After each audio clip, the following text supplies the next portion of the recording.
This is my favourite place in London because it's the only quiet spot for miles around. Like many people, I spend most of my day rushing around, answering the phone, responding to emails, attending meeting after meeting. I never seem to stop doing things. I'm tired of constantly being busy. So, whenever I can, I grab a book, find a quiet spot, and relax. But then, after a while, I get bored. My mind starts wandering and I zone out. So I swap my book for my phone and go online. Then I check my emails, and before I know it, I'm working again. I hate being busy all the time, but I hate having nothing to do too. I think a lot of people feel this way. But isn't this a contradiction? How can we be busier than ever before and still feel bored?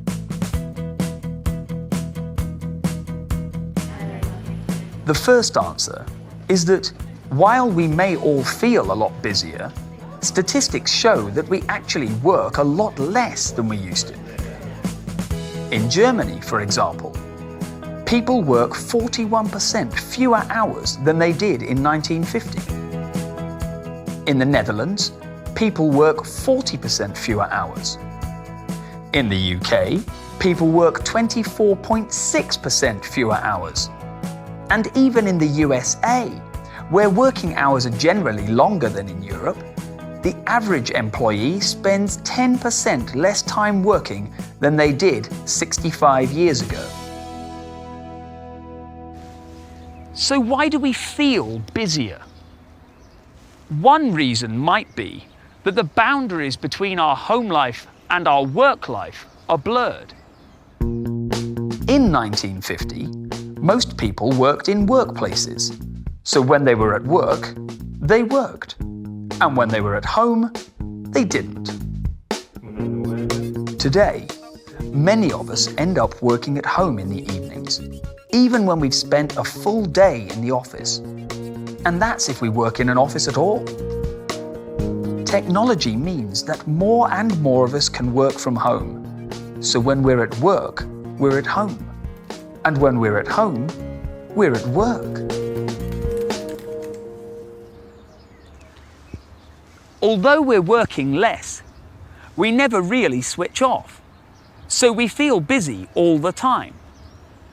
And because we're used to feeling busy all the time, we get bored easily. In fact, the modern concept of boredom is relatively recent. The word itself first appeared in the Charles Dickens novel Bleak House in 1852.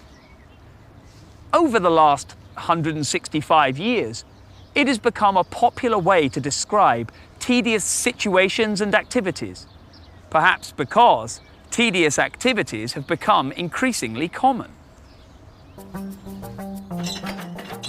Before the 19th century, most people's jobs were physically demanding. However, the Industrial Revolution created factories and production lines.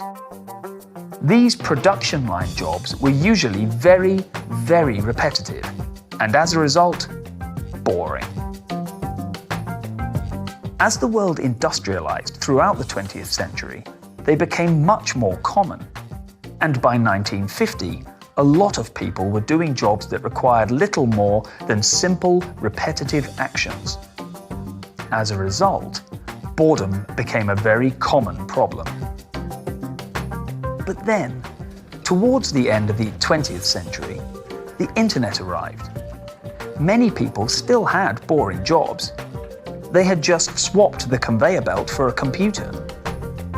But between dull spreadsheets and uninspiring pie charts, they could access all kinds of things, from serious news stories to funny animal videos.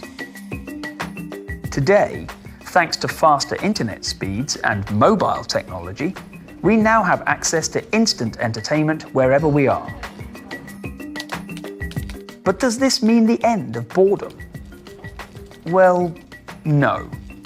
In fact, many experts say we are more easily bored than ever before. The internet allows us to move quickly from website to website, so the minute we become bored with something, we can change. This culture of instant gratification has resulted in shorter attention spans, and as a result, we quickly become restless.